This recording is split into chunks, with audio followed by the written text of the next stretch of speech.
I had this thing, man, and it always worked. And I was using it since I was a young kid, before I found out anything about metaphysics.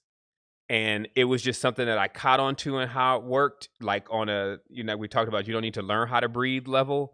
And it's always worked. And I can transmit it to you. It's about you have this ability to know where you're at on the scales. If you're, pedaling in what we'll just call the negatives, or you're dabbling in the positives. And you have this scale of yourself because, like, let's say you start cursing, you steal, all these different things you have going on, you're able to feel like, yeah, I don't, if I'm just talking to myself, I could tell you that that is not a great thing to do.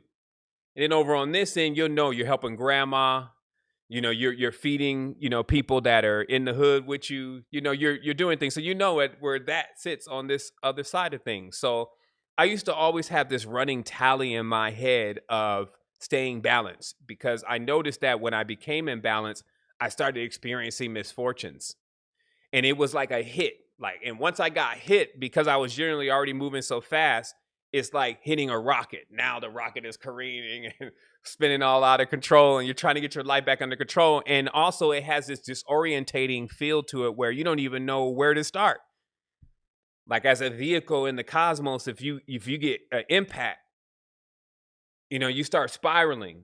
I had talked to even old teachers, and they live by those principles. They said that in our ascent or descent into this space, depending on where you're coming from, there was also an impact with other things that are also in the space.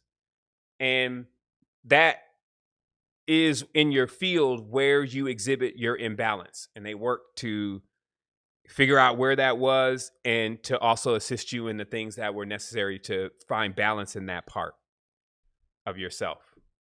At this state, you will know that part of yourself as you begin to work with these techniques and tools that we're talking about. Basic stuff like get light, throw some stuff away. If it's around, it's been there for a year, it's not just that, well, it's good stuff. Eventually I'll use it, or whatever the case is. It's often that, well, that stuff also still holds a certain vibration. And it resonates to a time that you were in.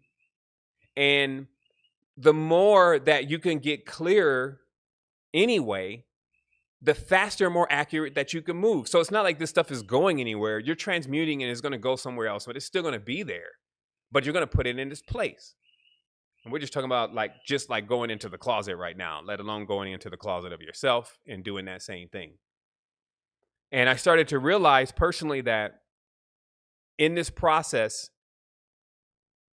what happens is, and this is like, I have to do this all the time. I just did it yesterday, but it was something that my higher self demanded me to do when I came into that vast awakening.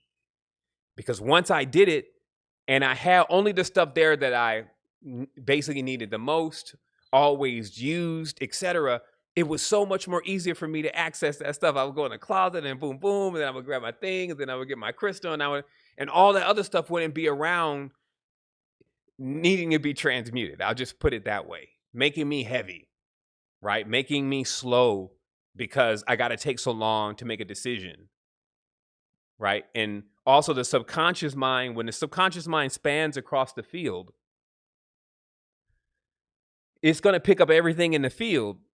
So it's picking up all the geometries. It's like when they watch how like a computer will visually see everything and heat map and track everything. Well, you got a better version of that. So you oftentimes don't see things that you often don't realize that you see things that you saw so fast, you didn't realize that it already sent a message to your mind. It was like, check, that's what that is. Because it's like you could fan around the room, and if something's missing, you'd be like, wait, my ring is gone. Wait, something's gone. That's gone. And it's because it's already in a subconscious map. And every time you turn around, you may be going to look at a friend. Hey, what's up?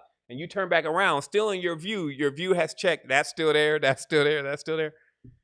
So again, this is just a deeper dive of why when you hone into something, let's say you got this necklace that somebody gave you that you just know this needs to be transmuted, but it's gold and it's nice and all these kind of things that you keep it in the space, keep it wanting to be remembered. Sometimes you may have to go take that to one of them alchemists and have them melt that down, even if you want to, shape, form, fashion, and something else. But that geometry that it is, that's also like taking your clothes, and there's some people could take and cut up a bunch of clothes and then make new clothes with them. You gotta transmute this stuff. This is the easiest way to put it. So right now, what it's time for us to do is to bring things in balance around us. Really take command. If you find yourself just sitting there, you're in this repetitious mode, like the groove on your record, you turn the same person on, you watch this, you do this, and you find yourself in the groove, that means that you're hypnotized. That's hypnosis.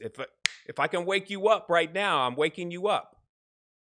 Because hypnosis is when you listen to something over and over and over again, same song, same thing, you're being hypnotized.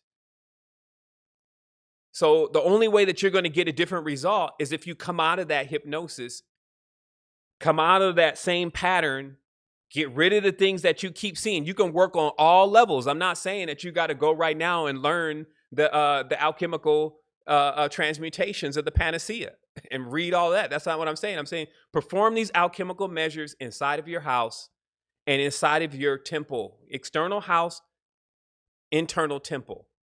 And clear out these things that you're seeing the same over and over and over and over again, and it's never changing. And you may not be able to go at the mini boss yet, or even the boss of it, meaning the being that is just around you all the time, that it's not changing, or whatever scenario, the house, whatever you got that's heavy. But go at the small things and you put a chink in its armor. And once you put a chink in its armor, once you start doing it and you feel how light you're getting and you feel how that's changing things, you're going to keep doing it.